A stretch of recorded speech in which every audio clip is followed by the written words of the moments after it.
जब हम लोग 800-900 किलोमीटर दूर से अपने घर छोड़ के आते हैं, तो यही छोड़ कर आते हैं कि इस जगह रोजी-रोटी मिलेगी, अपना रोजी-रोटी से कमाएँगे और खाएँगे। कि अपना बंद करके घाटा झेल के घर बैठ जाएँगे, अदरवाइज़ कुछ और ऑप्शन हमारे पास नहीं बचा है। और जिस प्रकार से ऐसे कोचिंगें जा चुकी हैं, वो कोचिंगों को यहाँ से फिर से लाने की मुहिम करें। तो आपको ऐसा लगता है कि मनोज जी के आने से दृष्टि आईएएस संस्थान यहाँ पर वापस आ सक हम उनसे ये एक्सेप्ट कर रहे हैं, वो आए, यहाँ की जो है वो लाइब्रेरी और पीजीज़ है, सील हुई है, उन्हें खोल के वापसी हमारा जो कारोबार था, वापसी वैसा करें। क्या आप लोग भी करोल बाग पर जाकर शिफ्ट होने का प्लान कर रहे हैं? जो मेरी शॉप है उसका रेंट है 75,000।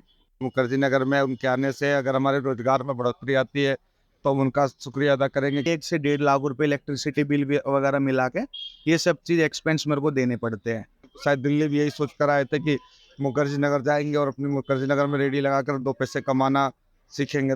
जो करोल बाग में घटना हुई है, उसका इम्पैक्ट आपको मुखर्जी नगर पे देखने को मिल रहा है। ये आपको कहीं न कहीं अनफ़ेयर का फ़ील नहीं होता है क्या? चाहे वो रिक्शे वाला हो, चाहे वो ग्रोसरी वाला हो, चाहे वो रेंटर हो, वो डिपेंड सिर्फ स्टूडेंटों पे है। मान लीजिए संसद जिससे बात अगर नहीं बनती, तो आगे एलजी साहब बैठे हुए हैं, तो मुखर्जी जैसा भी है, हम लोग के लिए तो ये कहेंगे कि रोजगार का बहुत बड़ा जरिया है। 70,000 रुपये का मेरा स्टाफ है और पूरा मुखर्जी नगर ही क्लोज हो रहा है। यहाँ पे 2 महीने से अब ऐसा हो गया है, ना ही मेरा रेंट निकल रहा है। हर महीने मैं अपनी पॉकेट से, घर से पिताजी से मांग के ला के, माताजी से मांग के यहाँ पे देने पड़ते हैं मुझे।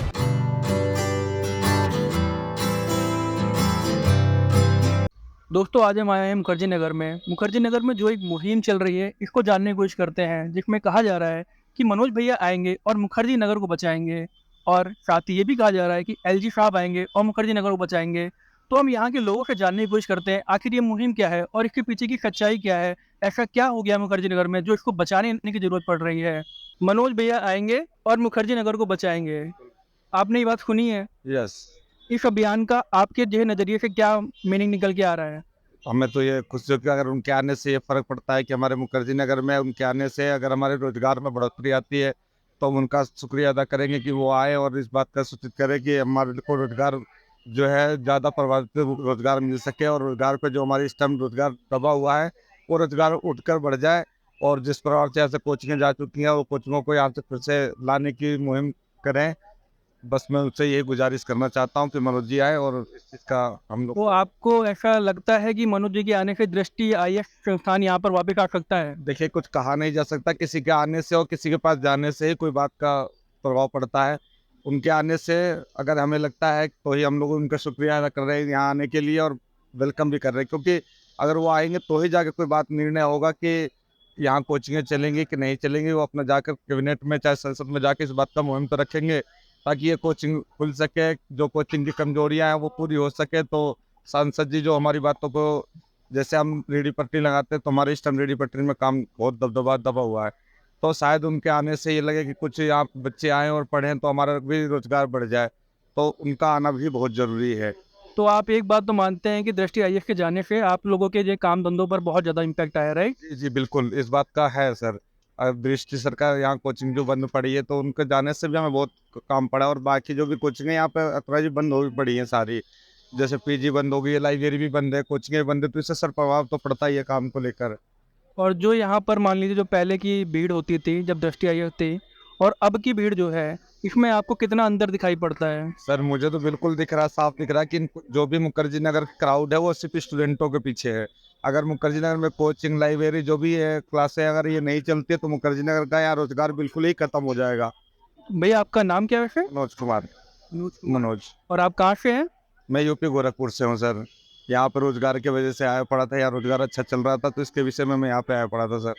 और अगर मान लीजिए कि ये मुहिम भी फेल हो जाती है, तो आपका फ्यूचर प्लान क्या होगा? क्या आप लोग भी करोल बाग पर जाकर शिफ्ट होने का प्लान कर रहे हैं? सर दिल्ली के अंदर जहाँ भी ऐसी कोचिंगें चल रही है, वो थोड़ा बहुत तो लीगल तरीके से चलती है, क्योंकि पूरी तरह से आपको पता है होगा कि भारत के अंदर कोई भी चीज़ लीगल के बगैर काम नहीं होता है। जैसे कि आप देख रहे हैं आजकल ट्रेनें उलट जाती हैं, चाहे जहाज क्रैश हो जाता है, तो इसका मतलब ये नहीं है कि जहाज उड़ाना हो या ट्रेनें बंद कर दिया जाए, बल्कि उसको सुधारने का या उसका कुछ जरिया ऐसा भी बनाया जाए ताकि वो एक्सीडेंट का कोई केस ना आ सके। तो हम करोल बाग को ना जाते अपने मुखर्जी नगर को चाहेंगे कि जो कोचिंगें चल रही है उनको सुधार कर, सरकार से ये रिक्वेस्ट करूँगा कि इन कोचिंगों को फिर से बसने की उम्मीद दिया जाए, ताकि जो भी इनके अंदर कमियां हैं उनको पूरी करवाए सरकार और इनसे जास्ती से हो सके जो कोचिंगें सही तरीके से चल सके। मतलब आप ये बेसिकली कहना चाहते हैं कि जो कोचिंग वहाँ जा रही हैं वो वहाँ ना जाकर वो यहीं पर चले और यहीं पे उनमें सुधारात्मक कार्रवाई की जाए, सही? और मान लीजिए कि ऐसा नहीं होता है किसी की इन केस कि अगर जो है विधायक जी आते हैं और उनके आने के बावजूद भी ऐसा कुछ भी नहीं देखने को मिलता है, तब आप लोगों का फ्यूचर प्लान क्या है? मैं ये जानना चाह रहा था। देखिए सर, जब हम लोग 800-900 किलोमीटर दूर से अपना घर छोड़ के आते हैं तो यही छोड़ कर आते हैं कि इस जगह रोजी रोटी मिलेगी, अपना रोजी रोटी से कमाएंगे और खाएंगे। भविष्य में ऐसा अगर होता भी है तो हम लोग जहाँ रोजगार होगा अक्सर प्लान तो वहीं करते हैं। अपन हम लोग इतना दूर दूर जब विदेशों तक जाके दो रोटी कमाने के लिए हम जा सकते हैं, तो शायद दिल्ली भी यही सोच कर आए थे कि मुखर्जी नगर जाएंगे और अपनी मुखर्जी नगर में रेडी लगाकर दो पैसे कमाना सीखेंगे। तो शायद ऐसा भी हो सकता है कि कोचिंगर जब सांसद जी पर भरोसा किया तो शायद ये उम्मीद का दिया जला सकते अपने मन में।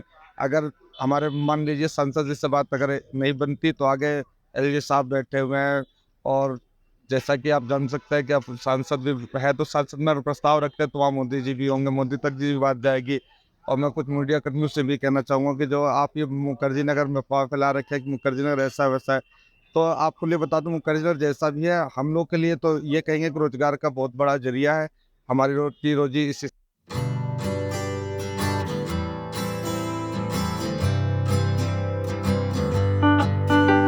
भैया क्या है ये मुहिम? सर एक्चुअली क्या है, जो यहाँ पे कोचिंग और लाइब्रेरीज थी, यहाँ पे एमसीडी ने सील कर दिया प्रॉपर। तो सर अब एक्सेप्टेशन यही है कि हमारे जो मनोज तिवारी जी है वो यहाँ पे आके हमारा धंधा है जो बिल्कुल डाउन हो चुका है। डाउन होने का रीज़न ये है, यहाँ पे ना ही स्टूडेंट है ना ही कुछ है। स्टूडेंट अगर स्टूडेंटों पे ही हम डिपेंड है, ए टू जेड यहाँ का बिजनेस है कुछ भी, चाहे वो रिक्शे वाला हो, चाहे वो ग्रोसरी वाला हो, चाहे वो रेंटर हो, वो डिपेंड सिर्फ स्टूडेंटों पे है। वो जब से गए हैं यहाँ से कोचिंग जाने के बाद यहाँ पे काम धंधों पे बहुत इम्पैक्ट पड़ा है। तो श्री मनोज तिवारी जी है जो, हम उनसे ये एक्सेप्ट कर रहे हैं वो आए, यहाँ की जो है लाइब्रेरी और पीजीज है सील हुई है, उन्हें खोल के वापसी हमारा जो कारोबार था वापसी वैसा करे। तो मतलब आप बेसिकली कहना चाहते हैं जो यहाँ पर दृष्टि जैसे आईएएस सेंटर जो यहाँ पे चला गया है, उसके जाने से जो आपके बिजनेस पे इम्पैक्ट पड़ा है उसको कम करने के लिए आप लोग उनसे वो थोड़ा गुहार लगाने की कोशिश करेंगे, ठीक? तो आपको बेसिकली आइडिया है कि मतलब दृष्टि वगैरह कहाँ गया है या फिर मतलब कहाँ पे शिफ्ट हुआ है? जो दृष्टि है, दृष्टि कोचिंग हमारी नोएडा सेक्टर 15 में शिफ्ट हुई है, अपना गेट नंबर 1 के नियर बाय में ही है। तो अभी यहाँ से सेटअप वहाँ ले जाने में 2 से 3 लाख का खर्चा आएगा, और अभी जिस हिसाब से हमारा काम है उस हिसाब से हमारा बजट नहीं है कि यहाँ से वहाँ ट्रांसफ़र करें। तो कोशिश यही है कि हमारे मनोज तिवारी जी आए यहाँ पे, पूरा एरिया देखे, उसके बाद क्लियर करे, फिर यहाँ पे जो हमारा काम धंधा है वापस रिपीट से चले। ओके। और बेसिकली आप जो यहाँ पर आप तो काफ़ी लंबे टाइम से होंगे, राइट? तो आप यहाँ पर दृष्टि के जाने से क्या क्या इम्पैक्ट आपको जो पर्सनली फील हुए हैं, जो आप पर्सनली देख रहे हैं, वो क्या क्या इम्पैक्ट हैं? सर एक्चुअली क्या था, जब दृष्टि थी, संस्कृत थी, केडी कैंपस थी, तो यहाँ पे उनके रहने से उनके जो कोचिंग का स्टूडेंट्स है तो वो हमारे पास नियर डेली बेसिस पे आता रहता था। उससे क्या था, अपना कारोबार बहुत बढ़िया चल रहा था, ठीक है। यहाँ पे 2 महीने से अब ऐसा हो गया है, ना ही मेरा रेंट निकल रहा है, जो मेरे लड़के लड़कों की सैलरी नहीं निकल रही है। हर महीने मैं अपनी पॉकेट से घर से पिताजी से मांग के ला के माता जी से मांग के यहाँ पे देने पड़ते हैं मुझे। कुछ मेरे यार दोस्त है वो सपोर्टिव है तो वो दे देते, भाई कोई बात नहीं नेक्स्ट। सर मैं आपसे थोड़ा कुछ पूछना चाहूँगा कि यहाँ पे बेसिकली अगर आप बता सकते हो तो इस दुकान का कितना आपको रेंट पड़ता है, और जो मतलब आपको अब निकालने के लिए कितना मतलब कुल स्ट्रगल करना पड़ रहा है, अगर आप बता सकते हो? सर एक्चुअली क्या है, जो मेरी शॉप है उसका रेंट है 75,000। 75,000 रेंट है, और 70,000 के मेरे लड़के हैं। 70,000 रुपये का मेरा स्टाफ है, जिसमें शेफ है, हमारे चाइनीज़ के, क्वांटी के, क्लीनर है, और हमारा जो यहाँ पे मैनेजमेंट देखता है, उन सबका टोटल 70 से 80,000 रुपये का खर्चा है। मतलब वही 1 से 1.5 लाख रुपये इलेक्ट्रिसिटी बिल वगैरह मिला के ये सब चीज़ एक्सपेंस मेरे को देने पड़ते हैं। तो अभी बहुत मुश्किल हो गया, मैं कह रहा हूँ डेली की 2-2.5 हज़ार रुपये की सेल है, और मेरे डेली के जो एक्सपेंस है वो 6 से 7 हज़ार रुपये का है, तो पॉकेट से ही लग रहा है अब। या तो लास्ट में ये होगा कि अपना बंद करके घाटा झेल के घर बैठ जाएंगे, अदरवाइज कुछ और ऑप्शन हमारे पास नहीं बचा है।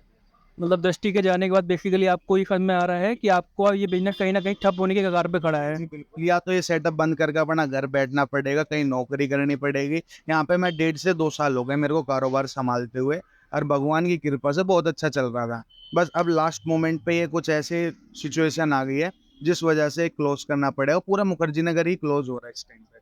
तो आपको क्या लगता है कि अगर मनोज मनोज कर आते हैं तो आप मतलब उनसे क्या वो ये काम करवा पाएंगे कि जिससे मुखर्जी नगर बच पाए? आपका पर्सनली क्या ओपिनियन है? ओपिनियन तो सर ये है मेरा, उम्मीद पे ही दुनिया कायम है। अगर वो आएंगे कुछ ना कुछ तो सॉल्यूशन निकालेंगे ही।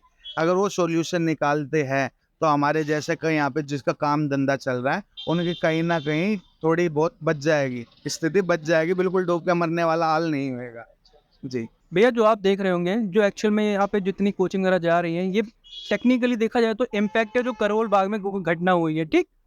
तो आप लोगों को कहीं ना कहीं ये अनफेयरनेस नहीं लगती है कि जो करोल बाग में घटना हुई है उसका इम्पैक्ट आपको मुखर्जी नगर पे देखने को मिल रहा है? ये आपको कहीं ना कहीं अनफेयर का फील नहीं होता है क्या? नहीं भैया, एक्चुअली सही बात, बिल्कुल ये आपका जेन्युइन पॉइंट है, बिल्कुल जेन्युइन, कि वहाँ पे आग लगी, चिंगारी वहाँ लगी तो आग मुखर्जी नगर में क्यों लगी है।